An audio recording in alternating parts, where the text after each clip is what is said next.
Hi guys. I had some more questions on playing with braces and even questions about how to play when the braces come off and how do we adapt. Well, I'm going to go back to my analogy with the woodwinds, especially with the reed instruments. And I've used this for years, this philosophy, and it works very well. Even works for helping brass players learn how to play the upper register, sometimes even the extreme upper register. But basically, this is what it is. The back of a mouthpiece, this is a saxophone mouthpiece, okay? Back of the mouthpiece, the reed, which is the vibrating surface, and then, of course, the ligature, which goes on and holds everything in place. Well, this is how it relates to brass players. The back of the mouthpiece, where the reed goes on to, is your teeth.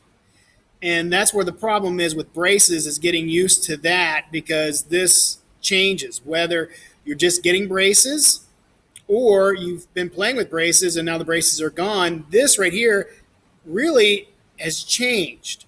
And it's changed to the point where it's like going from this mouthpiece, which is an alto sax, to this mouthpiece, a baritone sax.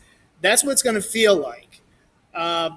Whether it feels like this to begin with, and then it goes to this, or vice versa. It's that big of a change, where the principles and everything else are still the same, but there's just a dramatic way of feeling that's so different. And it's going to be just like this. If you started playing alto sax, you learn how to play baritone sax. It's just a smaller learning curve. It takes some time.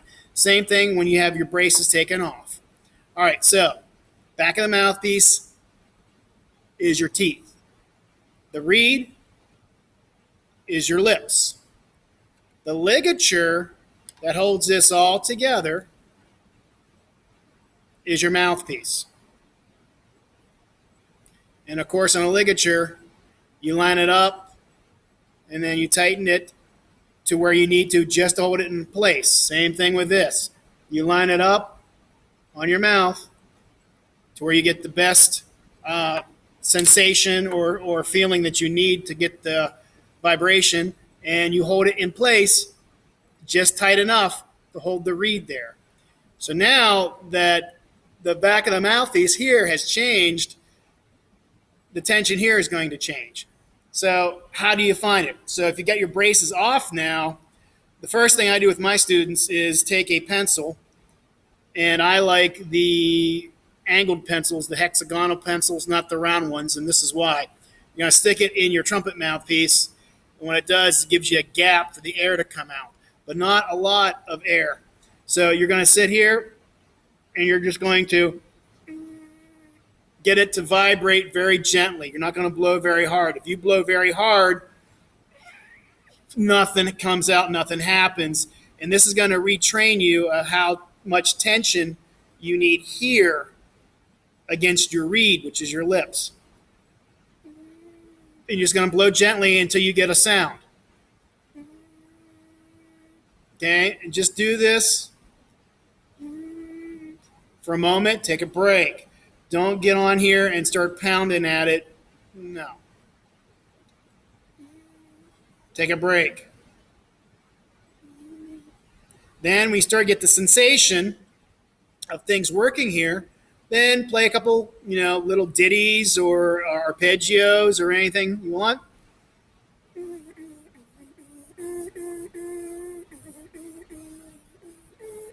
I don't know if you can hear that. That was Mary Had a Little Lamb. Then again, stop, take a break.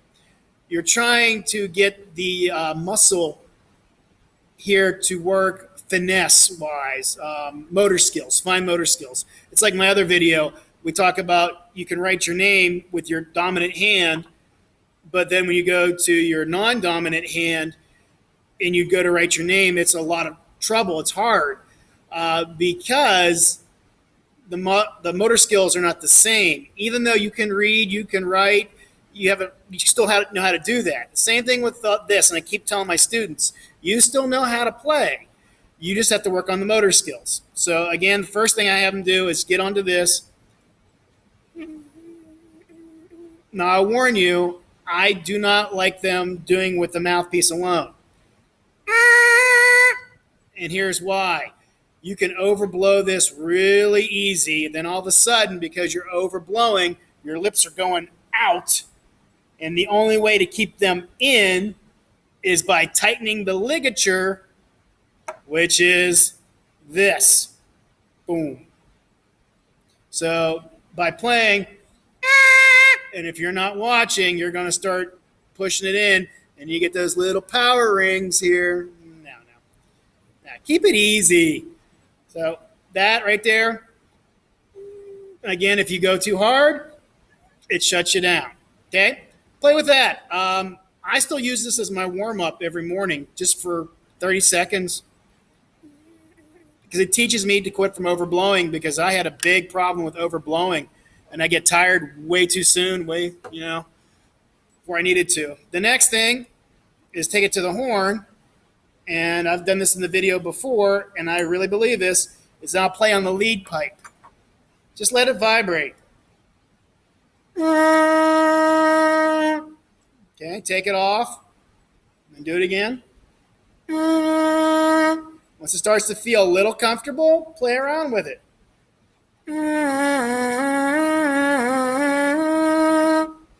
Okay? If it starts to get kind of squirrely, go back to this. Okay? You're not worried about your quality of sound yet. You're worried about getting all of this calibrated to where it needs to be. Because again, you were playing on this visually, and now you're going to this. Okay? So we're just getting you calibrated to it. So mess around on the lead pipe.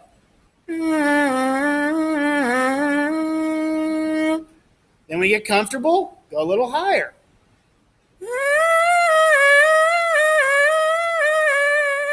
As soon as it starts to feel kind of mashing or tight, you're tightening the ligature. You only have to tighten it enough to let it vibrate. If it gets to the point where you're tired, take a break, come back to this.